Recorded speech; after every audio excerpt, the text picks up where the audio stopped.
Life is hard, but how we respond to life, I think, is really what matters. In my experience, resiliency is the capacity of being able to establish or reestablish an inner state of wellness and harmony. I believe it's the adversities that we face that shape our capacity for compassion and proactively living powerful lives. To be able to bring the best of who you are to whatever you're facing. And I can't think of any other specific capacity that's more important.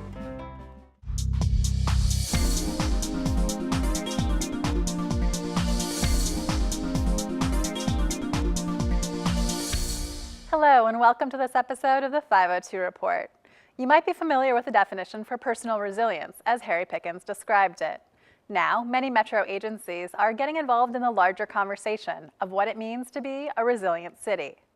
Resilience is one of those words that people use a lot, and it's very difficult to define. We will begin. The first part of my engagement with Louisville has to do with what does it mean for Louisville? Moving the survey forward. So you'll see us out with surveys, you'll see us out in the community with what does resilience mean to Louisville? Because that's the first thing we need to define. How will Louisville bounce back after any kind of shock or stress? And that means like a flood or a drought or a tornado, but it could also mean how does Louisville bounce back after an economic downturn? What does that look like for Louisville? What are the things that are most important to us, and what are the things that we need to pay attention to so that when something happens, as it inevitably will, how do we bounce back? How do we come back stronger than we were? Eric Wilson, Associate Director at 100 Resilient Cities. We're a part of 100 Resilient Cities. It's a tremendous honor to be a part of that. There was a really competitive application process. And there were a series of conversations with the mayor, government leaders, other business leaders, and other local philanthropic leaders.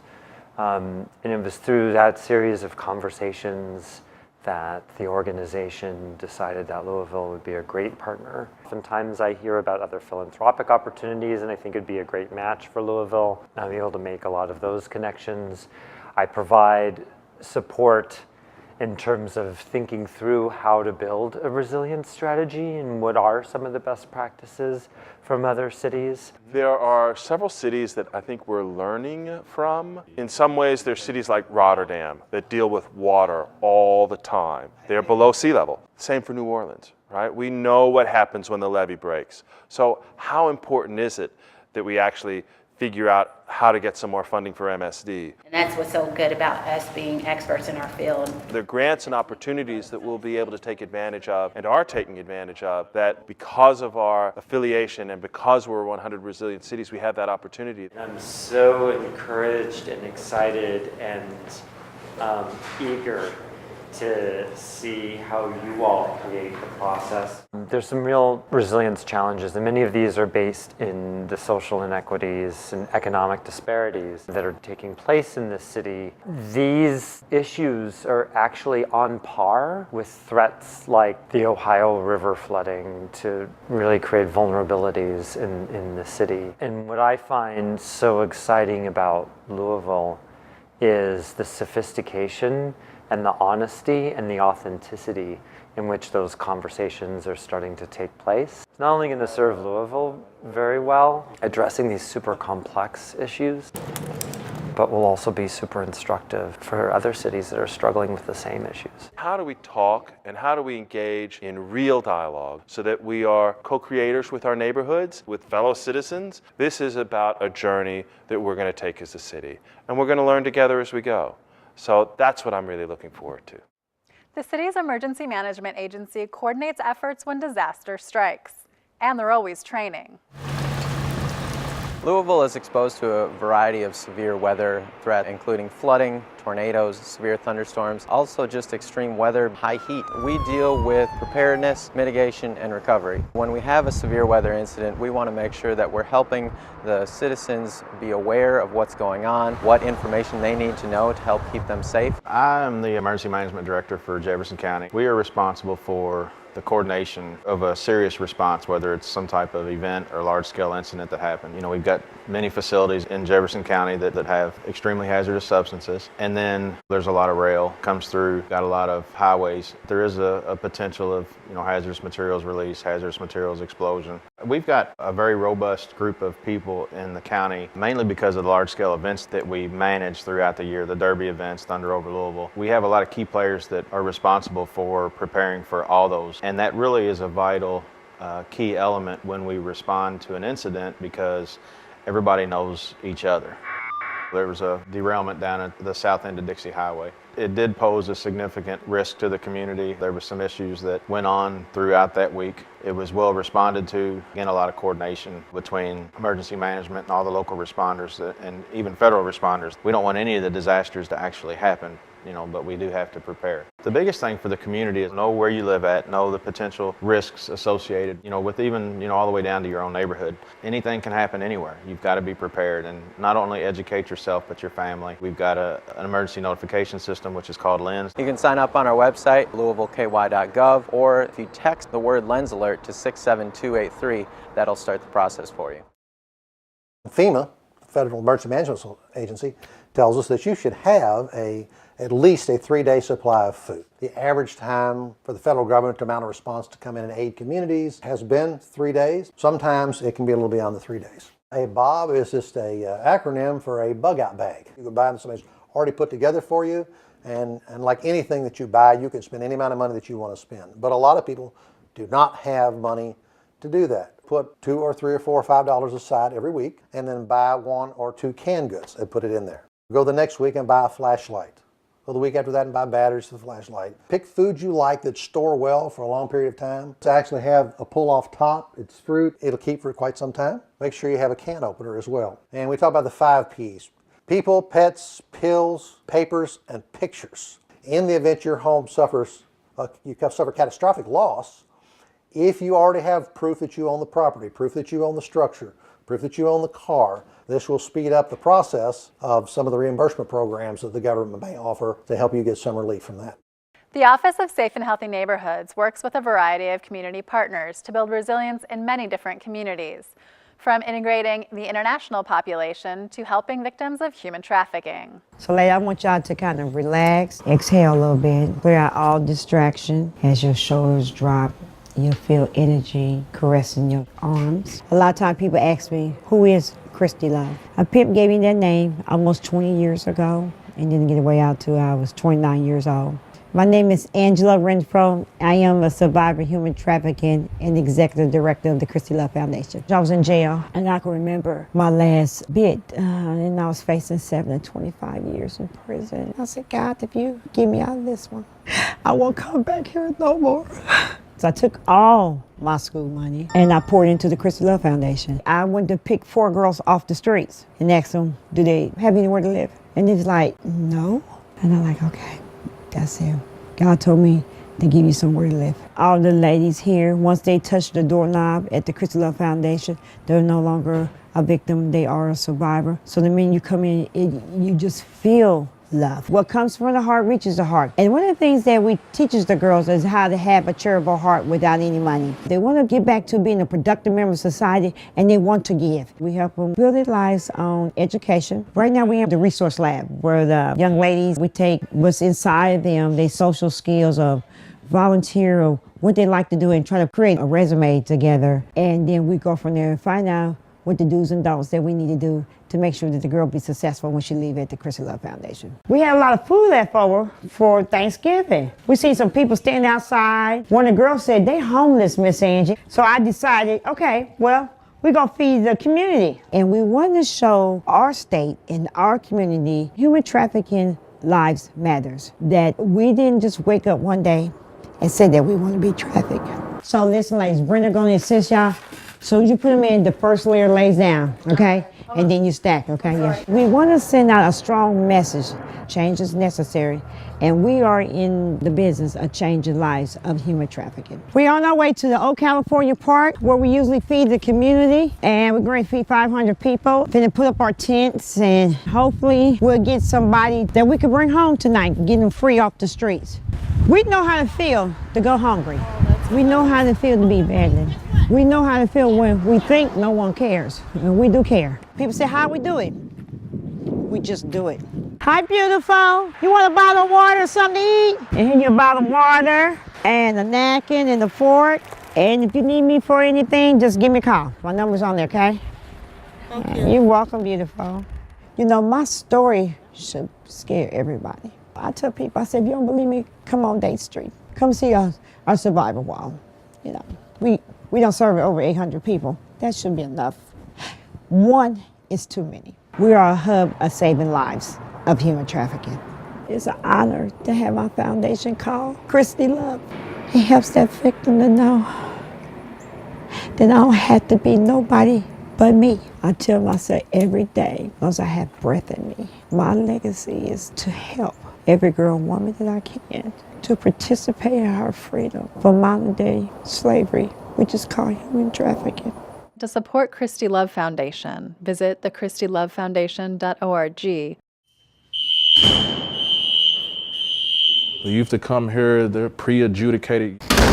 They have charges such as burglary, murder, sexual assault, but that doesn't mean that they're bad kids. They just make some wrong choices. These kids tend to feel like that the world is giving up on them. They have nowhere to look to. 291 want to offer them a program where that they can start thinking about what they're doing, why they're doing it, and what they can do to better improve their social and life skills. And what we did is offer them the blueprint, like an intervention plan and program for young folks. We had facilitation, we had an opportunity for them to have group discussion, and we also put a physical part in the programming this year. When we put Tung Sudo in there, and Tung Sudo is a Korean karate, there was 4 elements in the blueprint: attitude, behavior, confidence, and discipline.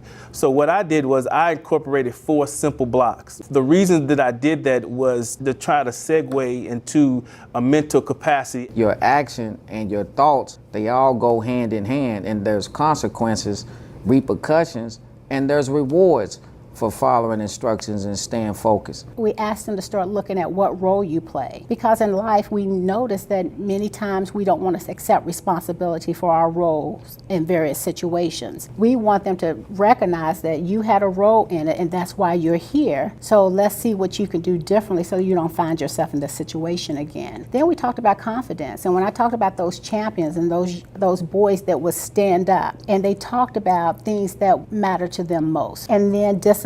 We told them if you don't check yourself and you basically self-govern, then what's going to happen is the world's going to check you. All the residents that's here at Louisville Metro Youth Detention Services, they don't know their self. They haven't found their self. What the blueprint does, it can help them look inward, help them bring out what's inside of them so they can make better choices and wiser decisions in life. This is a great asset, and I believe it can do a big change in our community, because it's going to take us, community as a whole, to wrap our hands around these kids to make a change. Americana's programs are constructed to provide social support and educational support to the community of Louisville, specifically the international community. Hello. I started coming here when I was about 6 years old. I would have fun, but they always made sure that I'll get my homework done before going outside. So that was their priority for me. Coming here to Americana, it wasn't really scary because I could meet other people who were just like me. So it was safe to be here. I wouldn't feel alone. I wouldn't feel frustrated. I would just feel okay. We serve the youth in an out-of-school time capacity, and our programs are in partnership with JCPS. So we have JCPS teachers providing English as second language instruction for our students, but Americana staff provide the enrichment activities and write curriculum. Our youth programs serve between 350 to 385 students a year. We have an after-school program that we're currently running that offers homework help and enrichment activities and English as second language services. We have a summer program that we just completed. You know, we've actually employed 2 past participants who were part of our after-school programs, part of our summer programs. Both of them are just wonderful people. They're completing their first year of college, and they're participating in our pilot project for college homework help. Why am I back here? Because I want to give the kids what they gave me. Americana just gave me love and care, so I want to spread that to the kids as well. It's a commitment that I made, so I can't break it. It means a lot to them, and I want them to grow having every help that they need, just like the Americana staffs helping me to get every help that I wanted. A lot of our kids, they still need support once they get to college. So a lot of them come back and they have strong ties and good rapport with the staff members here. They, I think, remember fondly that Americana is a supportive place within their community. I'm so glad that I had the chance to come here because I got more opportunities, honestly. If I didn't come to Americana, I mean, I don't know where I would be. Did you say my name? My feeling is that if we offer quality service and support, that people will be here, and people are here. So that tells me that we must be doing something to support the community that they appreciate. I felt like Louisville was welcoming me and my family and other refugees because it has the partnership with this community center, so it's a great thing. I was explaining them my experience in Louisville. I was telling them, like, I have Somali friends, I have friends from Bosnia, and they just said, are you talking about Louisville, Kentucky? Is this Louisville? Yeah. That's it. Oh, yeah, that's awesome. Big Table is Louisville's event that brings our community together to sit down and eat and connect with each other. The idea arose out of a group that was asking the question, how do we get Louisville to come together and just connect with each other and just be human? Where does that happen the most? It happens at tables. And so we thought, well, let's just create a huge table where everybody is welcome. Every year we got to watch them again. That's what an event like this does today, where people want to build bridges with other folks, ethnic, religious, whatever, and not nurture divisions. And what more beautiful thing in that is there? Yeah, a big enough table to hold all of the difference, all of the beauty, all of the diversity of Louisville. And let's get them together and just practice what we've done all since we've been humans, which is sitting down and eating together and telling stories. I think it should be every year, so we can meet much more people from in Louisville, so we can have much more friends. So the way that it's working is that people are arriving and coming and finding their way to tables, but we have table hosts at each table that help invite people in, help people feel welcome, and then also help kind of disperse larger groups among different tables so that all of our tables are filled with people that are familiar and unfamiliar, and really that the whole idea is to meet new people. This is just a conversation, a We Are Louisville conversation. We have cards at the table that are specifically designed to invite like a meaningful conversation. People brought their food, they brought who they were, they brought their story, they offered that, and then it really was magic. It's amazing how diverse this city is. Just look down. I mean, just when you look down, I was really surprised by the number of people that came out today. We came here, brought some dishes ourselves, and we're just enjoying the company of our Louisvillians. And we're just happy to be here. It's just good old Southern sugar. We intentionally created this as a space where there's no central stage, there's no entertainment schedule. The magic of the event is what happens right there at the table. It's the conversations that happen and the connections that happen there. Due to the civil war in Somalia, we were forced to come actually to the U.S. It wasn't our choice, but the circumstances which brought us here. And we are happy anyhow to be here and have friends. A variety of groups came together and formed what's called We Are Louisville.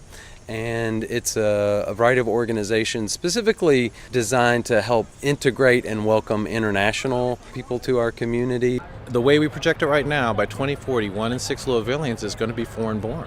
And so embracing that community, connecting with them, learning about their culture, sharing their food, and bringing them in as our colleagues and neighbors, I think is really important, because really that's going to be that's the backbone of our population growth and what makes us an interesting and diverse city that's going to attract more people here.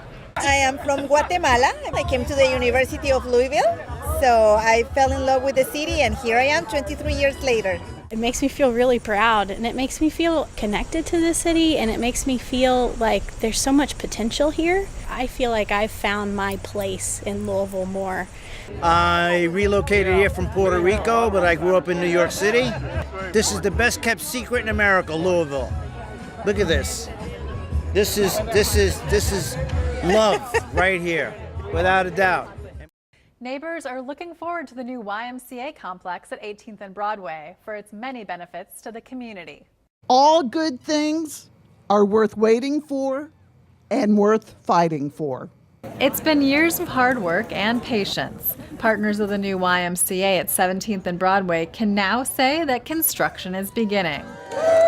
The $28 million YMCA project will include much more than workout classes and equipment. Partners will offer medical and physical therapy clinics, banking, and mental health services, which means more jobs in the area and an economic boost as well. Values are the lens through which we make our decision. The project is near Roosevelt Perry and Wheatley Elementary Schools, which partners see as a unique teaching opportunity for students and families. I am so excited that we're going to have a YMCA in our neighborhood. Miss Marshall said we'll be able to play in all kinds of sports leagues and even learn how to swim. I'm excited about the opportunities to do family things at the YMCA. Vacant properties like these will hopefully get back into use sooner with the help of 3 new programs. If they're not kept up, they look horrible. They lower everybody's values in that neighborhood in terms of the property values in the neighborhood.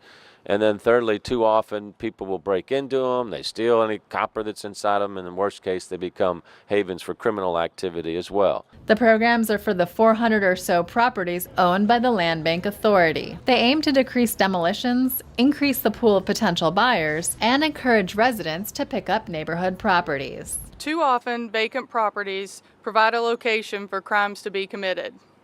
Abandoned properties encourage vandals and thieves. They offer a refuge for addicts to use drugs and dealers to sell drugs. By turning vacant lots and abandoned properties into thriving homes and green spaces, we can reduce the opportunity for harm. If you'd like to check out the list of lots and structures for sale, visit louisvilleky.gov/vacant.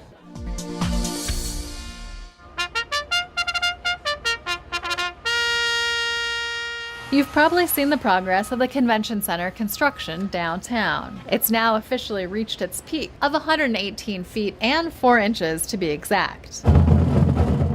The occasion was marked with a ceremonial topping off and an evergreen for good luck. Not only has the construction project employed minority and women-owned companies, but a majority of workers from Jefferson County as well. The renovations will help Louisville's Kentucky International Convention Center better serve the convention market and compete with regional cities. In this new convention center, it is the perfect package.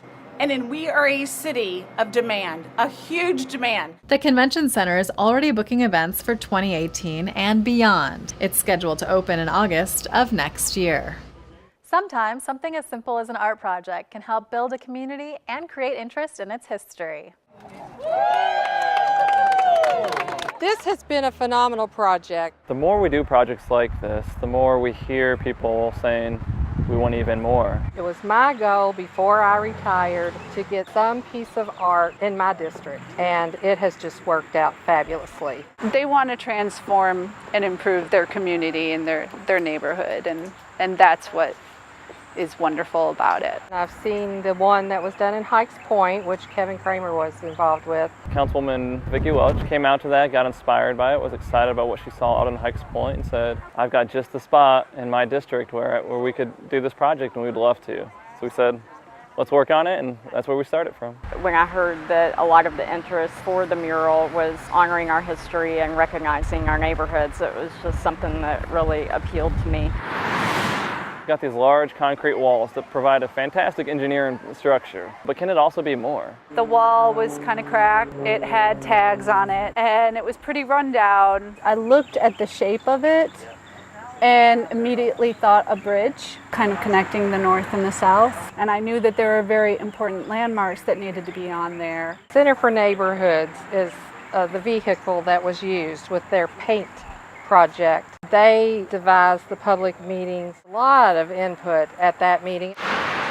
And that's where we got the ideas of exactly what to put on it. The historical areas, Colonial Gardens, the Kenwood Drive-In sign, the Jefferson Memorial Forest. Every time I drive past it, I'm like, This is great. I saw that when it was on a piece of paper, and now here it is as big as life. Just something exciting to be a part of. Every time I went by, I'd blow the horn, a lot of encouragement. All the neighbors from the surrounding areas all came up and said thank you so much. I love South Louisville people. Holy cow, are you guys generous? You're friendly. I mean, I feel like a part of a family. It really is a beautiful mural. I like the way she captured the past, the present, and the future. It brings everyone together and it puts everyone's ideas on one canvas. The mural will probably attract people that wouldn't have thought about living out here because it's really attractive and it's nice. If I can make an impact where I'm inspiring somebody and I can bring joy to them through the use of beauty, I feel like I've done my job. I think it has uplifted this end of town. I think it has caused more community building. Already people have identified 2 or 3 other spots they would like to do new murals and really share their community. We've done a number of different types of projects and we're hoping to do more, co-create art with neighborhoods, with residents, and with artists.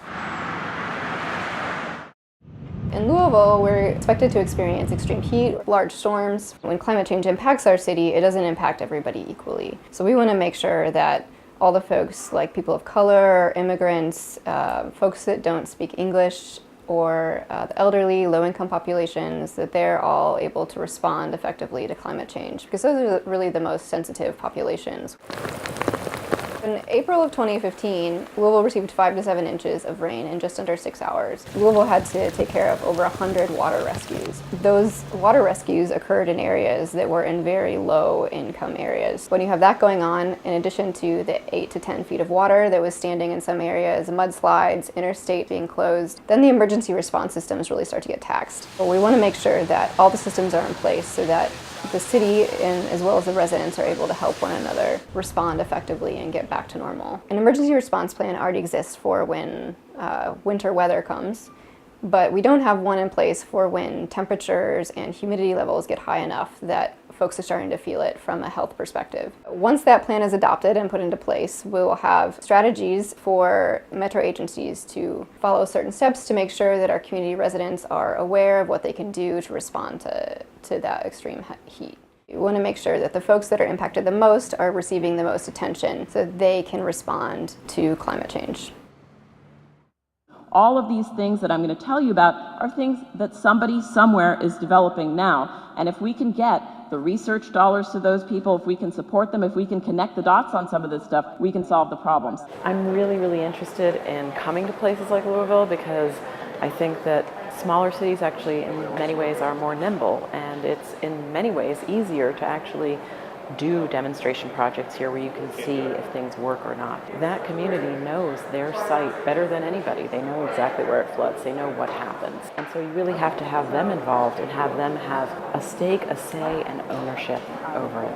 Yes, the statistics are dire, but this is also an opportunity for us to change and for us to fix the things that are not working. There's a tremendous amount of stuff that's out there already that people are doing that's really empowering and positive. There are so many things that are immediately implementable that make a big difference, like our roads should be white, the roofs should be white. This is not hard to do. We've known this actually for years, and we could easily start to implement that now.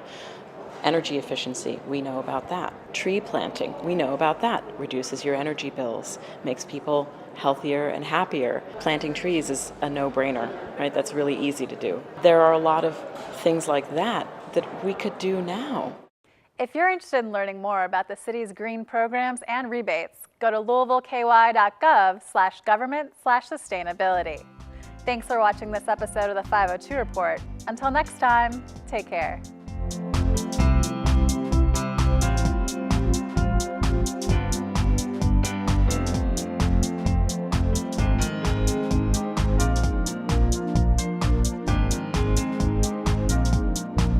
Metro TV, a public service of Louisville Metro government.